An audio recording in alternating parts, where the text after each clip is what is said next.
And welcome back to the Power Accountability League. I'm your pal Dan L. This is my channel. I might be related to Cal L. Today's video is entitled The Price of Freedom. We're going to talk about Saving Private Ryan, the movie, 1998, I believe. In the movie, there's a squad of soldiers who are going to save Private Ryan. Now, you're probably thinking, well, can we at least call him by his first name, Joseph Ryan or James Ryan or William Ryan or Robert Ryan? Anyway, so I went to the IMDb page and I looked up, and the actor who played Private Ryan was Matt Damon. So I look up the name of the character on the Internet Movie Database page for Saving Private Ryan, and it just says Private Ryan. Doesn't give you a first name. His first name is not Private. His private is his classification within the Army. He's a private in the Army. But it just says Private Ryan on the IMDb. So in the screenplay, it must have just said Private Ryan, and that got me to thinking, that's interesting. We can't give Matt Damon's character a first name, and of course I came to understand rather quickly that it's because Private Ryan is larger than an individual. In World War II, there were men going off to battle not to save Private Ryan, but to save the soul of the human race, to save the future for future generations. Imperfect people were going off to fight a war against suicidal people. The Axis powers, Germany, Italy, Japan, that empire would eventually end in suicide if it were to continue to exist into the future. And there were decent people in the United States, in the United Kingdom, in Canada, and Australia, in France, in many, many nations. There were several nations with imperfect people who wanted a better future. And they understood something, a saying that's been around, not just a saying, a truth that's been around for a long, long time. Freedom is bought with blood. And that's ugly. But it is true. Freedom is bought with blood. The natural inclination of human beings is to enslave other creatures. We enslave horses, we enslave camels, we enslave elephants, and of course, humans enslave other humans. So we like to enslave other creatures. That's one of our predilections. It's a very dark, twisted, messed up thing that we've been trying to get away from for our entire history, the entire history of the human race. Um, and so in World War II, the people, the Axis powers, Germany, Italy, and Japan, they were going to enslave the world, and that would have ended in suicide, as I previously mentioned. Um, but they lost. That was I don't know if it was a. I wanted to believe it was a turning point in human history, but it's very hard to overcome the natural predilections of the human race, the enslaving predilection. So we're here. We went to all this trouble in World War II to fight against evil, and um, and here we are in 2020, and we're back to square one. There are powerful interests who want to enslave you.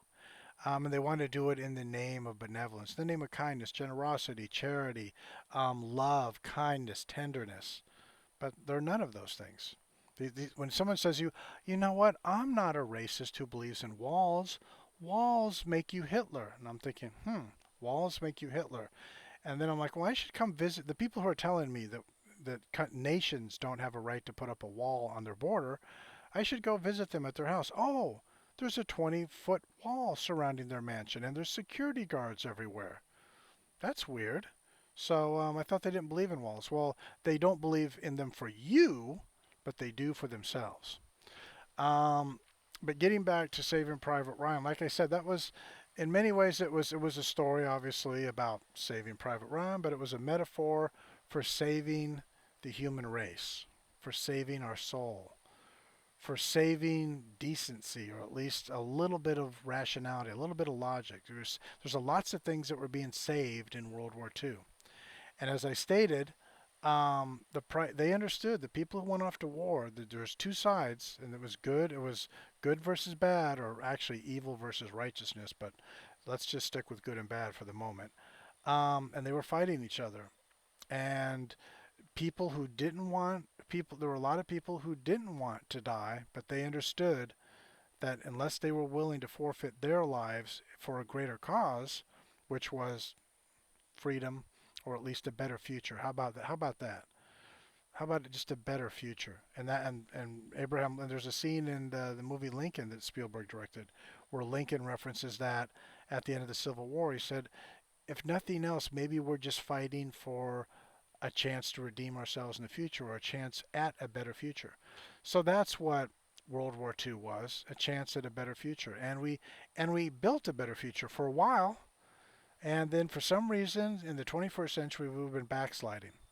Um, but I like to say the price of freedom is courage, meaning we have to summon the courage. And again, that's not something that human beings are comfortable. The human beings, the human society, all of humanity struggles with courage. Struggle. It's difficult for them. It's difficult for me. It's difficult for everyone. Courage requires the best of us: self-sacrifice, nobility, honor, um, willingness to lay down your life for a greater cause. So it's true, freedom is bought with blood. That is the price of freedom. But for me, a better way to describe the price of freedom is to say courage. You have to summon the courage that's in you. It's somewhere, it's hiding maybe, but you've got to dig down deep inside of your soul and find that courage. And then you have to nurture it and encourage it to rise up and take control of you and your behaviors and your thoughts and your actions. Because the current situation that the West finds itself in is a suicidal situation. So the price of survival is courage, and courage on the right side of history. And so if you believe in transparency and you want to fight for it, that's you being courageous. If you believe that in the United States of America that we really are a self-governing society, and that's a good thing, and we should be a self-governing society, then you want transparency and you want to know if there is integrity in the elections. If you don't want to know that, you don't have courage. You are a coward. But if you, and there are people who are like, well, it serves my interest to be a coward right now. I get it. That's the way cowardice works. People are cowards because they're like, well, there were people in the 1950s who knew that Jim Crow laws were wrong. The laws that basically that made black people second-class citizens in the USA. They knew it was wrong, but they chose to stay silent. And Martin Luther King correctly said, "Those who stay silent will be remembered." That one of the greatest crimes in history is decent people remaining silent in the face of evil. Well, right now, if you want to hang on to your freedom, you're going to have to be courageous. And being courageous means you can't worry about your own short-term interests. You have to say to yourself, um, you know what? I have long-term interests, and I've got to summon up the courage to protect my long-term interests. And the long-term interest is you don't just want freedom for you. You want it for your children and your grandchildren and your great-grandchildren, so on and so on into the future. So, so that's something to think about today. Think about the price of freedom. And while the price of freedom, while it's true that freedom is bought with blood, in my opinion, the price of freedom is courage. And courage doesn't just mean laying down your life. It means speaking your mind. It means asking tough questions. It means not surrendering to the mob. It means not quitting when people say, you know what, stop asking so many questions. No, you ask questions and and you don't stop asking questions until you get answers, and answers that make sense, rational answers, answers that exist inside objective reality. So you do that. You don't have to. I mean, I can't command you, but I personally, for myself, I'm going to try and summon up all the courage I have because I like to think of myself. If I would have been alive in 1958 Mississippi, would I have been silent when I saw some sort of injustice that was predicated on somebody else being diminished for no other reason than people who believe in slavery or someone who believes in subordinating other people to their will? Would I have remained silent? I want to tell myself no. If I had lived in 1958 Mississippi and I saw an injustice and it was based on the remnants of the slave mentality that existed in the Confederacy of the South, I want to tell myself I would have spoke up and said that that's not right.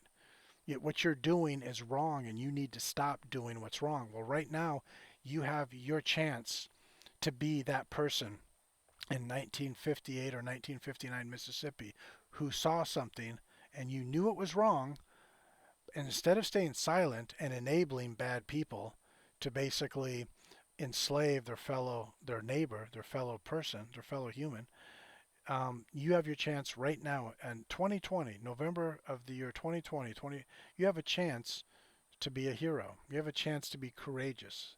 And courage means you demand transparency. Nothing short of transparency into how our leaders are chosen, because we're told they're chosen by our ballots or by votes. But there's plenty of evidence, lots of evidence that says that's not how we choose our leaders. Our leaders are chosen through rigged elections, corrupt elections, fraudulent elections. And we make fun of banana republics for doing that. Well, we're gonna instead of making fun of ourselves, we're gonna have to correct it. So that's today's video. The price of freedom is courage, and it's in you.